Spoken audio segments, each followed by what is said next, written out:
आज के इस वीडियो में हम भारत के तमिलनाडु राज्य के नीलगिरी जिले में स्थित उदगमंडलम यानी ऊटी के टूर से जुड़ी सभी जानकारी देखने वाले हैं। दोस्तों, कर्नाटक और तमिलनाडु की सीमा के समीप बसा यह शहर मुख्य रूप से एक हिल स्टेशन के रूप में जाना जाता है। तो अगर आप आपके दोस्तों, आपके परिवार के साथ उदगमंडलम यानी ऊटी घूमने जाने का प्लान बना रहे हैं, तो आज की यह वीडियो आपके लिए बहुत ही मज़ेदार और बहुत इम्पोर्टेंट होने वाली है। तो चलिए हम ऊटी के टूर की पूरी जानकारी देखते हैं और समझते हैं, जिसमें हम ऊटी कैसे जा सकते हैं, ऊटी में हम कहाँ पर रुक सकते हैं, ऊटी में हमें खाने की क्या सुविधा है, ऊटी में हमें घूमने के लिए कौन कौन सी जगह है, फिर उदगमंडलम यानी ऊटी टूर हमें कितने दिनों के लिए जाना चाहिए, ऊटी जाने का उचित समय कौन सा है, और आखिर में ऊटी टूर के लिए हमें कितना खर्च आ सकता है। यह पूरी जानकारी आपको इस वीडियो में देखने को और समझने को मिलने वाली है। तो ऐसे ही बने रहिए मेरी वीडियो पर। अब हम वीडियो में आगे बढ़ते हैं और ऊटी जाने के लिए कौन कौन से साधन हैं यह देखते हैं। दोस्तों, अगर आप फ्लाइट के माध्यम से ऊटी जाने का सोच रहे हैं तो दो बड़े एयरपोर्ट के ज़रिए आप ऊटी पहुंच सकते हैं। पहला है कोयम्बटूर इंटरनेशनल एयरपोर्ट। अगर आप इस एयरपोर्ट पर उतरते हैं तो ऊटी जाने के लिए आपको एयरपोर्ट के बाहर बस या टैक्सी मिल जाएगी। कोयम्बटूर इंटरनेशनल एयरपोर्ट से ऊटी की दूरी 90 किलोमीटर की है और यह दूरी तय करने के लिए आपको लगभग 3 घंटे का समय लगेगा। दूसरा है बेंगलोर एयरपोर्ट। अगर आपकी फ़्लाइट बेंगलोर एयरपोर्ट तक ही है तो बेंगलोर एयरपोर्ट से भी ऊटी जाने के लिए आपको एयरपोर्ट के बाहर डायरेक्ट बस मिल जाएगी। बेंगलोर एयरपोर्ट से ऊटी की दूरी लगभग 350 किलोमीटर की है और यह दूरी तय करने के लिए आपको 8 घंटे का समय लगेगा। या आप ट्रेन के माध्यम से ऊटी जाना चाहते हैं तो ऊटी के नज़दीक कोयम्बटूर रेलवे स्टेशन पड़ता है और कोयम्बटूर रेलवे स्टेशन से ऊटी की दूरी 90 किलोमीटर की है। तो सभी बड़े रेलवे स्टेशनों से, सभी बड़े राज्यों से आपको कोयम्बटूर रेलवे स्टेशन के लिए ट्रेन मिल जाएगी। कोयम्बटूर रेलवे स्टेशन से ऊटी की दूरी 90 किलोमीटर की है। तो यह दूरी आप दो तरीकों से तय कर सकते हैं। एक, कोयम्बटूर रेलवे स्टेशन के बाहर आपको ऊटी के लिए बस या टैक्सी मिल जाएगी, या फिर आप कोयम्बटूर रेलवे स्टेशन से 40 किलोमीटर की दूरी पर मेट्टुपलायम रेलवे स्टेशन है, वहाँ जा सकते हैं और मेट्टुपलायम रेलवे स्टेशन से उदगमंडलम यानी ऊटी के लिए आपको टॉय ट्रेन मिल जाएगी और उस टॉय ट्रेन के ज़रिए आप ऊटी पहुँच सकते हैं। आखिरी माध्यम है बाय रोड। अगर आप रोड के माध्यम से ऊटी जाना चाहते हैं तो आपको सभी राज्यों, सभी शहरों से आसानी से उदगमंडलम यानी ऊटी के लिए कई सारी बस मिल जाएगी। तो हम अभी ऊटी पहुंच गए हैं और अब ऊटी में रहने की क्या सुविधा है यह देखते हैं।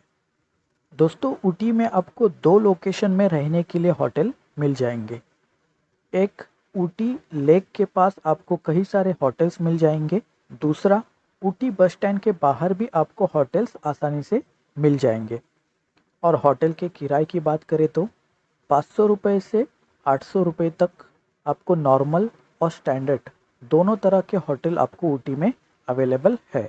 अब आगे हम देखते हैं कि ऊटी में खाने की क्या सुविधा है। दोस्तों, ऊटी में आपको खाने के लिए कई सारे रेस्टोरेंट और भोजनालय मिल जाएंगे, जहां आपको veg, non veg, Chinese food, south Indian food जैसे सभी प्रकार का खाना आपको ऊटी में मिल जाएगा। या अगर आप ऊटी में जिस होटल में रुके हैं, आप उस होटल से भी खाना मंगवा सकते हैं। तो ऊटी में खाने पीने की और रुकने की सुविधा को देखने के बाद अब हम ऊटी में घूमने के लिए कौन कौन सी जगह है यह देखते हैं। अगर आप दिन के समय में ऊटी में पहुंचते हैं तो होटल वगैरह लेके फ्रेश हो जाइए और ऊटी की जो लोकल जगह है वह घूमने के लिए निकलिए। और अगर ऊटी पहुंचने के लिए आपको शाम हो जाती है तो रात में आराम करें और अगली सुबह से घूमना शुरू कीजिए। ऊटी लेक। पहले आप ऊटी की यह खूबसूरत लेक घूमिए। इस लेक में आप बोटिंग कर सकते हैं और फिर आपको यहाँ हॉर्स राइडिंग करने को भी मिलेगी। थ्रेड गार्डन, यह ऊटी का मशहूर गार्डन है जहां आपको कई सारे अलग अलग प्रकार के फूलों का कलेक्शन देखने को मिलेगा। तो यह भी देखने आप जा सकते हैं। फिर आप ऊटी में अपने लिए, अपने परिवार के लिए शॉपिंग भी कर सकते हैं। यह घूमने के बाद अब आप अगले स्थान कुन्नूर के लिए आगे बढ़िए। ऊटी से कुन्नूर की दूरी 20 किलोमीटर की है। यह दूरी आप टैक्सी के द्वारा 1 घंटे में तय कर सकते हैं। तो कुन्नूर में घूमने के लिए कौन कौन सी जगह है यह देखते हैं। चाय के बागान, कुन्नूर में चाय के बागान बेहद ही प्रसिद्ध है, तो यह घूमने आप जा सकते हैं। फिर आप टी फैक्ट्री भी देखने जा सकते हैं। सिम पार्क, कुन्नूर में घूमने के लिए सिम पार्क एक महत्वपूर्ण जगह है। 12 हेक्टेयर क्षेत्र में फैले इस उद्यान में पौधों की 1000 से अधिक प्रजातियों का संग्रह है। तो यह देखने आप ज़रूर जाइए और यहाँ आप फोटोशूट भी कर सकते हैं।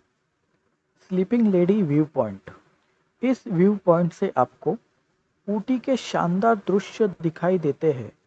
इन सुंदर दृश्यों का आप फोटो ले सकते हैं। फिर अगला स्थान है कलहटी जलप्रपात। दोस्तों, यह झरना 100 फीट ऊंचा है और यह ऊटी से केवल 13 किलोमीटर की दूरी पर है। इसीलिए ऊटी आने वाले सभी पर्यटक यहाँ की सुंदरता को देखने ज़रूर जाते हैं। लैम्स रॉक्स, लैम्स रॉक्स यह भी एक व्यू पॉइंट है। यहाँ से आपको बेहद ही खूबसूरत नज़ारे देखने को मिलेंगे। तो यहाँ भी आप फोटोशूट कर सकते हैं। रोज़ गार्डन, इस गार्डन में आपको गुलाब के फूलों की कई सारी अलग अलग प्रजातियां देखने को मिलेगी। फिर अगला स्थान है पैकरा। तो दोस्तों, पैकरा के तरफ आगे बढ़ते वक्त आपको और भी कुछ स्थानों को देखते हुए आगे बढ़ना है, जिसमें से पहले आता है पाइन फॉरेस्ट। यहाँ आपको पाइन के जंगल देखने को मिलेंगे। पाइन फॉरेस्ट में आप घोड़े की सवारी भी कर सकते हैं और यहाँ के खूबसूरत दृश्यों का फोटोशूट भी कर सकते हैं। वेनलॉक पॉइंट, दोस्तों यह एक व्यू पॉइंट है। यहाँ से आपको पूरे पैकरा का सुंदर दृश्य दिखाई देगा, लेकिन उसके लिए आपको थोड़ी सी चढ़ाई कर कर जाना होता है। वेनलॉक पॉइंट देखने के बाद फिर यहाँ से आगे आप पैकरा पहुँच जाएंगे।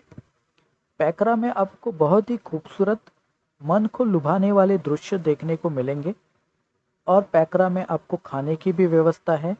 फिर पैकरा में आप शॉपिंग भी कर सकते हैं। तो दोस्तों, यह सभी जगह घूमने के बाद आप अपने घर, अपने शहर के लिए वापसी ले सकते हैं। तो अब हम देखते हैं कि हमें ऊटी टूर कब जाना चाहिए। दोस्तों, बारिश और ठंड के मौसम में हमें ऊटी टूर के लिए जाना चाहिए। फिर हम देखते हैं कि हमें ऊटी टूर कितने दिनों के लिए जाना चाहिए। तो यह सभी जगह घूमने के लिए आपको 2 से 3 दिन काफ़ी है। और आखिर में ऊटी टूर के लिए एक व्यक्ति के लिए कितना खर्च आ सकता है यह जानते हैं।